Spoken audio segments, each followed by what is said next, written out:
everybody. Welcome back to another episode of Injustice for All with Judge Joe Brown. So I want to start off with talking about Diddy. This is about Diddy, the new documentary, Diddy, The Reckoning, executive produced by 50 Cent and director, I forgot her name, but it doesn't matter because we're kind of taking it from a different angle here.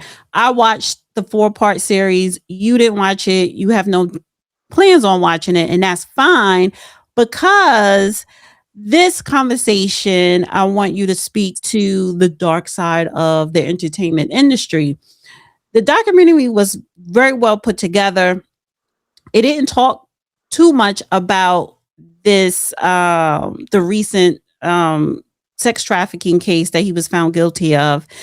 It really went back to the beginning and it just showed the pattern of his legal troubles going back from the 90s and highlighting his character, how he started off as an intern and, ended up being this big entertainment mogul.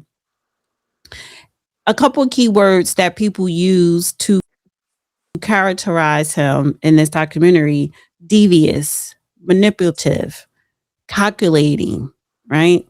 Selfish, mean. It was drug use, what they call it, sex, drugs, rock and roll. And they did not say that he had anything to do with Tupac or Biggie murder, but they highlighted those two high profile murders and they inserted Diddy in, what role did he play? Where was he? Why was Biggie in LA? So the whole narrative kind of allows us, the audience, to walk away just questioning ourselves or just asking the question, did Diddy have anything to do with Tupac or Biggie, being murdered? We don't know. He was never charged with that. No charges were brought up, convicted, or whatever. So we're not saying that he was, especially on this platform. But the way the documentary played out, it highlighted, how the whole battle between West Coast and East Coast kind of started. It was a good documentary. However, I want you to speak to the dark side of entertainment. He's done a lot of bad things, but there are a lot of bad people in the entertainment industry that are way more powerful and wealthier than him Very that few. do bad things. Actually, very few. That's one of the problems. Hollywood is Very probably one of the most racist industries or locales in the Republic.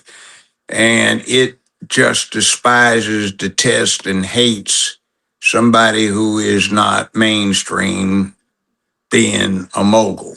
And they can't stand it. The industry is aptly characterized by all of the adjectives you use to allude to Diddy's character. Now, I think what he was doing with what he recorded on his videos was simply coming up with personal protection from the industry itself, which operates all the time on the basis of blackmail and extortion. It cheats, it lies, it does insider trading, it does all kinds of bad things, which leads to what you have with the entertainment industry. Over the last 58 years, the entertainment industry has become a focal point for money laundering. And rap artists have a lot of cash flow and some other people take advantage of the cash flow to launder money through them. It's very profitable to the rap artist or to the entertainment entity, the talent, as it's styled. But that requires very careful, detailed bookkeeping. And that's not necessarily a characteristic that you can assign to a lot of the talent in the entertainment industry. And sometimes the person that's handling the money for them, that's supposed to be doing the bookkeeping, sometimes people associated with them, sometimes they themselves lose track of the money, and the people they're laundering the money for want everything accounted for down to the penny. And when that happens, the inevitable result of getting high too often, sex, drugs, rock and roll, or sex, drugs, basketball, sex, drugs, rap, sex, drugs, television, movies, and all of this other, somebody's going to be in trouble. And a lot of what you see that looks like rivalry within some industry or another associated with entertainment is actually circumstantial exploitation, so that flat out murders for purposes of making sure that the next person that is involved really pays attention to it, they get passed off as just some entertainment industry squabble, in this case, rap industry squabble, when actually it's just somebody messed up with the money, so they die. You look at what happened here in Memphis, we have problems with the industry here. There's a lot of stuff going on here because it is where it is. But young Dolph, allegedly somebody tried to hit him in Florida, somebody tried to hit him in California, and then somebody got him at a cupcake shop here in Memphis. And you can take Tupac and Biggie Smalls. Was that what it's supposed to be, or was it just a result of money laundering went bad, so it was made to look like an East Coast, West Coast rivalry, and the woke folk and the people that get all into rap so seriously that they drive down the street, their license plate holders are vibrating on the trunks of their car, and they share their music with you from 4 blocks away. They have anti-heroes, and one of the problems that we've developed is the glorification of dysfunction, so that people who actually contribute essentially nothing to anything except distraction have become heroes. They're looked up to, but that's just part of the game. Um, it was one of the episodes in the documentary when they were talking about the sex escapades between him and Cassie, and they would have with one of the prostitutes.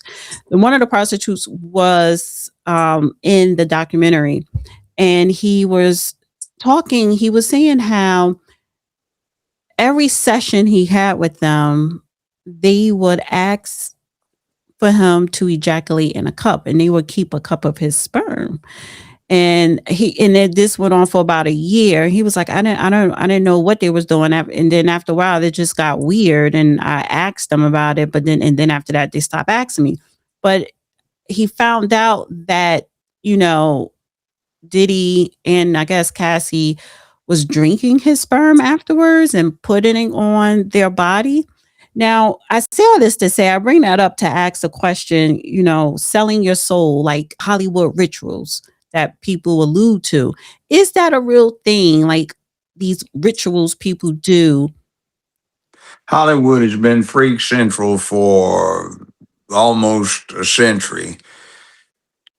Read up on sadomasochism sometimes. We have Wonder Woman, the series, on both television and in the movies. And the current star of the series, of the franchise, is a very attractive woman, an Israeli who was part of their defense force. She's a tall woman, strong. She fits the part. But the person who created Wonder Woman is an interesting individual. He is also the person who invented the polygraph. lie detector. And he used to write all the time about the glories of sadomasochism. He and his wife had a live in girlfriend for a couple of decades that he said in his writings he based the character Wonder Woman upon. And if you look at her instruments, the lasso of dominance, the whip of truth, the coil of submission, and if you ever get a chance in a flea market, for example, to look at some of the old Wonder Woman comic books, it'll be frames that lead up to, "You've caught me. What are you going to do?" And then you'll get a blank frame, but you get the bubbles with the words there. "No, no, what are you going to do? What are you going to do? Oh my God." And then it'll be a blank screen, and then another one says, "Don't stop, don't stop. It hurts so good." You know, it was just freak central. And that's basically what you get out of Hollywood, and pedophilia as well. Everyone used to know who Shirley Temple was. It's a cute little girl with curly hair, blonde, and she always wore little, very, very short skirts that looked like basically tennis dresses. And she'd always be sitting on the lap of some old guy with a beard, long white beard.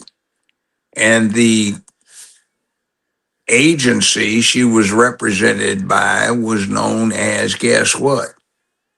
The Kitty Porn Agency. And that was the name of it. And the whole thing was a freak show. And that goes all the way back to when they first started getting talking movies. If you see that scene in The Godfather where they're trying to get the Frank Sinatra stand in accepted in Hollywood because the Don was behind him, Don Corleone, and they put that horse's head eventually in the director's bed. There's a scene that leads up to that where this mother drops her young preteen daughter off at this producer's home, and the gangsters are watching outside. And then the next morning, the mother comes and picks the child up, and the illusion is she had sex with this producer, and she's hobbling and can hardly walk. And they make candid comment about what's going on. But that's the reality. The whole place is full of freak. That's the industry. You have adults who have spent the entirety of their adulthood on fantasy and make believe. There's a lot of cash flowing through their hands or the control of a lot of money, but they are not people who are trained in its handling, and quite often their backgrounds are the antithesis of what you would expect from somebody who's adept at money management. Now, one of the things that was falling apart just about the time Diddy was getting started was that the West Germans, who had been sinking billions of dollars into Hollywood, decided at the turn of this century, 25 years ago, that they were going to keep their money and put it into enhancing a now unified Germany. And all of that money dried up, and Hollywood started having to pay attention to money. I've seen them at huge expense just sit there for hours because nobody read the novel that the movie was based on. They don't have a script. There's no dialogue. They work it out in its instructions when what passes for a script just says, say something about there are plenty of offices available, or suggested dialogue, say something about the old lady almost falling down the staircase. And you get actors who are coming in still kind of stoned off of a binge, And you get 55, 38, 37, 39 takes on something as simple as, hey, just find yourself an office down the hallway. And you do 37 takes because the actor can't remember the lines, but they get high over the lunch break and they come back and then it goes better. Or they put an IFB in their ear, which is a radio transmitter that sounds like you've got a microphone on, an earpiece, but it's smaller and it's flesh colored. And they will read the lines to the actor, and the actor will repeat them if he can or slow down. I met the man before, but Marlon Brando used to say that he never could memorize a script, so they would write it out large on boards or something and put it on the ground or behind something only he could see. And he would do this introspective thing, like looking down, like, really? I don't know. And what he's doing is reading it. They've got another famous actor who is dyslexic and basically illiterate. He can't read, so he ad libs everything. He's pretty good at it, and they give him a subject. So, in this kind of environment, you get people who are deep into this sex thing because that's one of the perks. And you get an interesting thing. You see these cameramen that are working on the sets, and interestingly enough, a lot of the cameramen are into full contact martial arts. They are martial artists, very good ones. They tend to be straight. Then you get the sound people. Some are straight, some are not. And then you get the makeup artists who, if they're women, they're cool. But if they're not, then wee wow wee. And you get this thing going on back and forth with sexual, uh, Deviants.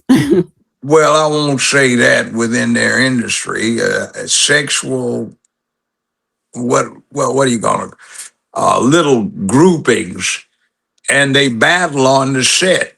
And you see the executives, they'll be sitting on leather couches in the bar areas for five-star hotels, and they're giggling about how they backstabbed each other and what wrong they've done.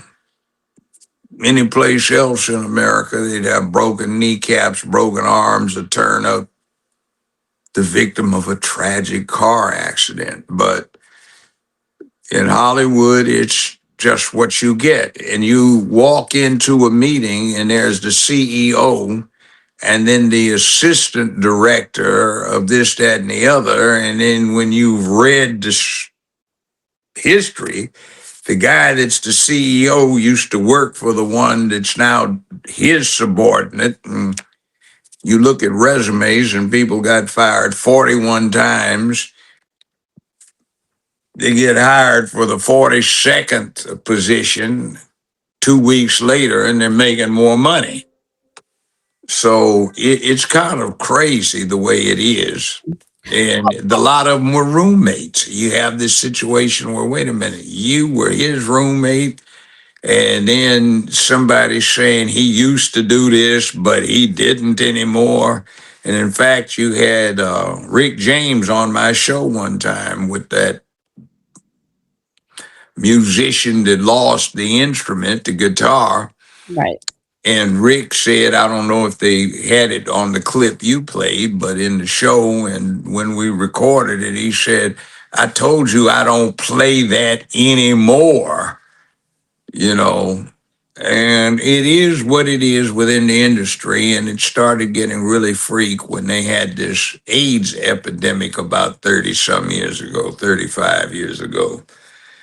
And it got really weird, and you saw all of these actors that were supposed to be real macho, and they started coming down with AIDS because they got where they are because of the casting couch. And see, the casting couch doesn't always run where there's a woman being so-called exploited by some male director. Sometimes it's two boys. A lot of times these days it's two girls. And so the casting couch, that's just not for Hollywood and acting. That goes definitely into the music industry. Oh, the music industry, if anything, is worse. And see, some of the people associated with the movie industry have real street cred because they did penitentiary time. And a good friend of mine was on a STD hit team, and she came to Memphis to do research on it. And when she did the report for the judges, those of us who took the time to read it, and some of us were too lazy to do so, we found out that if somebody was in the penitentiary from or a correctional facility up to 14 months, there was a 92% probability that they had engaged in multiple homosexual contacts, voluntary or involuntary. The main deprivation to the inmates is there are no women in there. Sometimes, very infrequently, they get conjugal visits, but I had somebody that I'm acquainted with was is the first cousin of somebody that was helping me on a project. And this person did 30 years and 52 days in a state penitentiary. And what it was for murdering two people. He murdered one person, which he confessed to. He got out on bond by an accident, and he promptly hunted down the other person and killed him. So he turned himself in and admitted he killed two people. So he got life in the penitentiary with the possibility of parole, and he got out after 30 years and 52 days. Now, he has some physical handicaps. He is extremely identifiable because of some of his characteristics. So he and another guy pulled off an armed robbery. Why? The report to me was he missed his gay boyfriend in the joint and wanted to go back, and he wasn't too happy with the outside world. So that's part of this whole thing about when you sentence somebody to the penitentiary, you sentence them to this kind of thing. The styles that you get that the rap stars do, they're based on a foundation of the inmates in the penitentiary can't wear belts. So they have carefully tailored jeans, but there are certain signals that developed about 45 years ago, sagged and bagged, they call it, where the pants are hung off of their butts low and the boxers are way up high and everything drags. And that was a symbol that this is a short timer, and the long timers and lifers, they needed some sexual relief. So they were turning the guy into what they called at the time man pussy. So they wore their pants low, and if they tried to run, they fell down around their ankles, butt up in the air, just where they wanted them. And when the guards weren't around, they'd bend them down, pull them down, and get down. And on the cell block, they made them, they wouldn't let them wear any pants or underwear, and the big shirts were their dresses. And that was a sign by being sagged and bagged that everybody was to turn them out, girl them out. And a lot of them brought it out and liked what they were doing. And then 20 some years later, it became a symbol not to necessarily to turn them out, but this one belonged to somebody. And you see all of the youth running around sagged and bagged, looking just like they got turned out in the joint. So when you have the rap culture, it glorifies this dysfunction of you're taking penitentiary chances, you're selling dope, you're shooting somebody, you are pimping, and you've got your hoes that work for you. And that's the ideation of, even if you are a billionaire, you're supposed to have your hoes doing stuff for you. and that becomes the fantasy. A lot of women get upset by what they see on rap video, where they see the half naked or the scantily dressed girls twerking and bouncing around. And they're talking about that's a sexual fantasy by these toxically masculine individuals. No, they're not so masculine in secret because they do that whole kind of freak stuff you found out about listening to that trial with Diddy. And the next thing is what you're looking at is the rap artist mama, grandmama, and favorite aunts and their friend girls. So you've got a 17-year-old rap artist with a mama who's 12 years older than him. She's 29 years old. And her mama's 14 years older than that. So the woman is 41, 42, and all of them are sitting on the stoop in the back of the projects in July with a 40 ounce in one hand, a joint in the other, or a blunt. And they've got on some tight knit booty shorts where they've got lots of camel toes showing and lots of butt cheeks flashing, and trying to concertedly make an effort to pop out of their top so they can get laid. And they get laid, they aren't in it for so much the enjoyment as to doing something with the money maker that'll make money.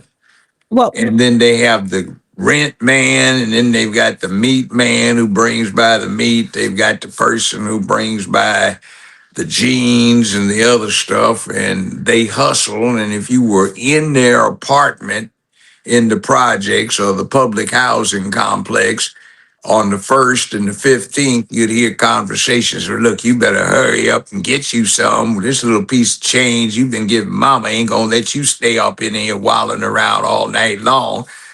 And the boys will tell you, and the guy ain't hardly got up, wiped himself off, got his ragged ride over by the dumpster and took off. And mama's on the phone, hey, baby, this is mama, that ring you wanted at American Loan, company.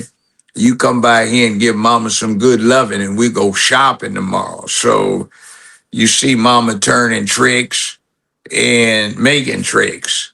So well, it's an unhealthy industry that's glorified. well, I want to play this clip here because I want to swing it back to Diddy in the documentary and highlight propaganda. You know how much propaganda plays when we're talking about these high profile legal cases. So let me just play this clip.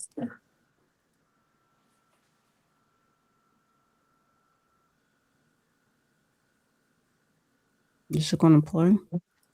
Why are you trying to get it up? I represented people 40, 45 years ago charged with the same thing, and the general it's really going to be hard for me to take more hits. Let me start. Okay, question that should be asked is what kind of decent, well-grounded person would make a hero out of somebody like that? What has happened to the American public? Pimps used to be all the way at the bottom of the hierarchy in a penitentiary. The only category below them that sucked more dick were the pedophiles.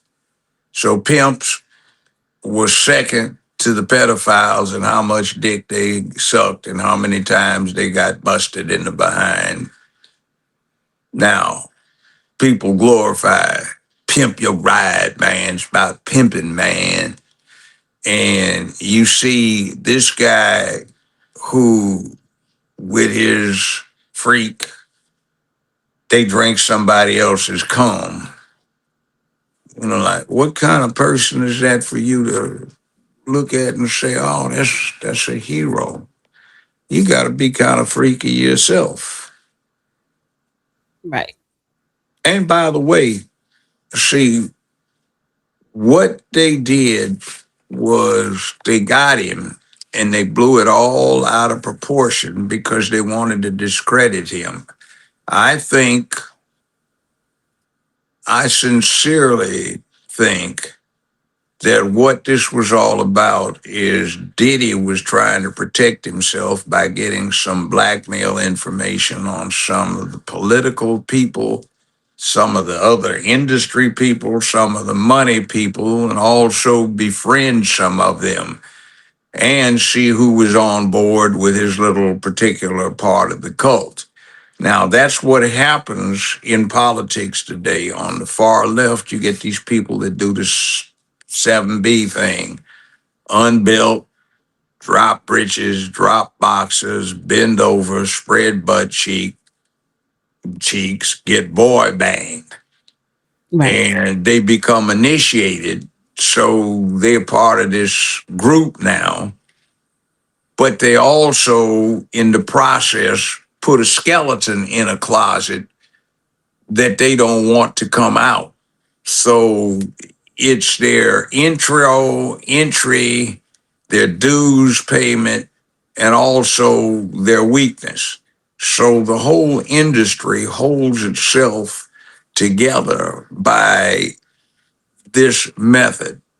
They voluntarily do something that compromises them, and the compromising performance becomes the catechism, the communion that shows they're part of the faith. Well, I want to highlight this one last thing on this Diddy, the Reckoning documentary. So Netflix responded to Diddy because Diddy's people, lawyers, sent Netflix a cease and desist. And Netflix has responded to Diddy's cease and desist. The cease and desist is claiming that this new documentary brought to you by 50 Cent is a hit piece that only fell in 50 Cent's lap. 50 Cent is the rapper who executive produces documentary. That fell into 50 Cent's lap after Diddy's own documentary conversations with Netflix fell through. Netflix says the claims being made about Sean Combs' The Reckoning are false. The project has no ties to any past conversations between Sean Combs and Netflix. The footage of Combs leading up to his indictment and arrest were legally obtained. This is not a hit piece or an act of retribution. Curtis Jackson is an executive producer, but does not have creative control. No one was paid to participate. So Diddy is taking it as a hit piece because listen, the documentary is that good and it's very persuasive. Like I said, people are going to walk away asking questions. Could he have done this? Could he have done this? Why are we concerned? Well, because people love gossip. Yes, okay. And when the country and the world was a lot more decent place, that gossip was on the last page, last column of the last section in a newspaper, and it was looked down on, but it was good because there were people that would buy a newspaper just for that. It was those who were, well, But propaganda. See, on that clip I just showed, he was talking about, well, we got to fight propaganda with our own propaganda. We got to fight back, right? But if it's propaganda, you want to fight back with your own propaganda, and people, the American people or people worldwide, because of this social media and internet, get sucked into the propaganda. They're very entertained. So, how much propaganda does play in these type of high profile legal cases? it's not, Or in it's the a industry. form, it's propaganda, but it's more properly titled public relations.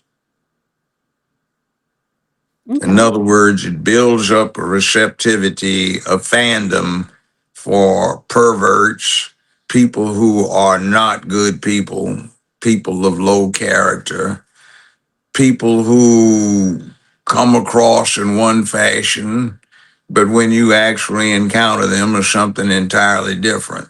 See, the interesting thing about pimps is, and that's what you were looking at when you saw this Diddy trial, was how the pimp game actually looks from the inside, but you were seeing it as a glorified addition. Again, glorification of dysfunction. But all of this being a badass, it doesn't work when you are dealing with them. They try to deal with real men. It only works for those who are gigolos. That's a male prostitute. It only works for those who are into the porn industry. And you might want to think about how that impacts the character of Sheriff Butt down in, Georgia, and his career as a male porn star, gay porn star, rather. You see, all of that kind of thing has got a lot to do with character. Okay. Thank you guys for tuning in to another episode of Injustice for All with Judge Joe Brown. And by the way, to protect everybody, those are allegations. But because these are public figures, Diddy included, the sheriff included, the case that controls them is New York Times versus Sullivan, United States Supreme Court, 1962.